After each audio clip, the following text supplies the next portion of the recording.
illustrated by Ying Hui Tan. Let's begin! Esperanza's tummy fluttered as she practiced her lines on the porch.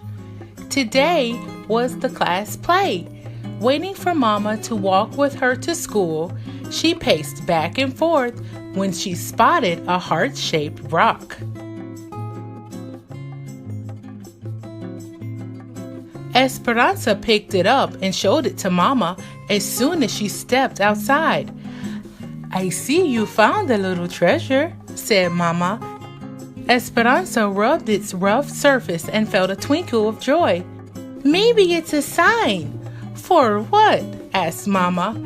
She thought about the class play later that afternoon, wondering what it would finally be like in the spotlight. "To put my heart into everything I do," she answered. At that moment, they heard scratching and a soft cry. Esperanza peeked under the stairs and spotted a kitty shaking and shivering. No Mama in sight. She scooped the kitten into her lap and cuddled her. "She's all alone. I think she's hungry." Esperanza reached for her lunch bag, pinched off a piece of chicken, and offered it to the kitty, who gobbled it up.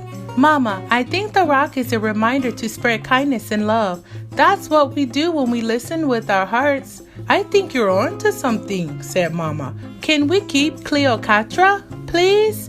asked Esperanza, who already named the kitty.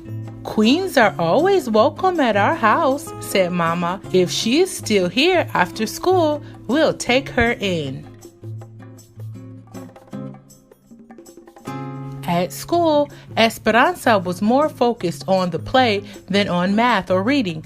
Clutching her script during recess, she noticed Bao sitting alone on a bench. He was new in school this week and didn't speak much English. She wondered if he felt lonely or scared. Esperanza found a soccer ball and kicked it over to him. A smile spread across Bao's face. He stood, popped the ball in the air, then bounced it between his knee and his head a few times. "Dude's got moves," thought Esperanza. They spent recess giggling and making up hand signals. Afterwards, Esperanza borrowed Miss Owen's English Vietnamese dictionary. She wrote "friend" in Vietnamese, drew a picture of Bao and her, then put it on his desk. Esperanza rubbed the rock in her pocket. Listening with her heart made her feel peaceful inside. Finally, it was time for the performance.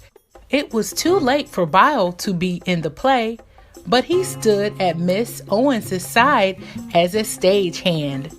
Excitement bubbled as Esperanza awaited her cue. Esperanza walked on stage, tripped as she was about to say her first line, and splattered across the stage. When she got up, she forgot her lines, so Miss Owens whispered them to her from backstage. Heat rushed through Esperanza's body as all eyes were glued to her. She wished she could disappear. "I ruined the play," thought Esperanza, rushing off stage as soon as she finished her part.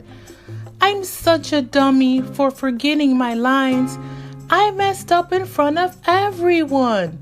She tucked herself in behind some props so no one would see her.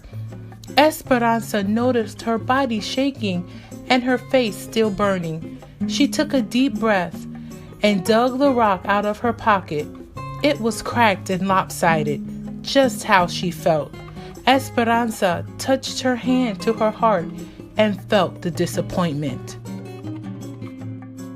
Bao found Esperanza a few minutes later and handed her a drawing with the word "friend" written above it. Esperanza nodded. She hadn't been treating herself like a friend. Esperanza realized this wasn't the first time she had been unkind to herself. At the soccer game last weekend, she missed the ball that swooshed by her head and they lost the game.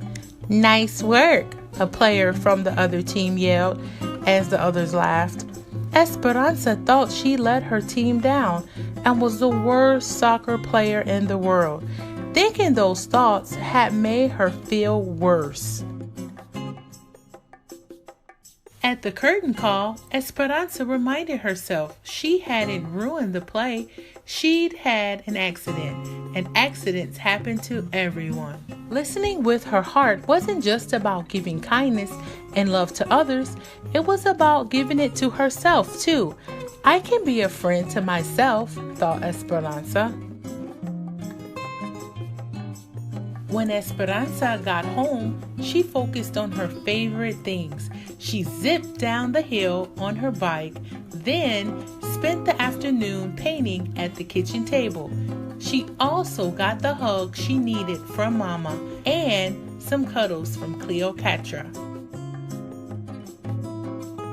And that was Listening with My Heart by Gabi Garcia. Featured in the back of this book, it has special exercises that you can do, such as listening with your heart, being my own friend, kind words for myself, and we are all connected. Remember, friends, everyone has bad days and make mistakes. It's okay to be angry or sad, but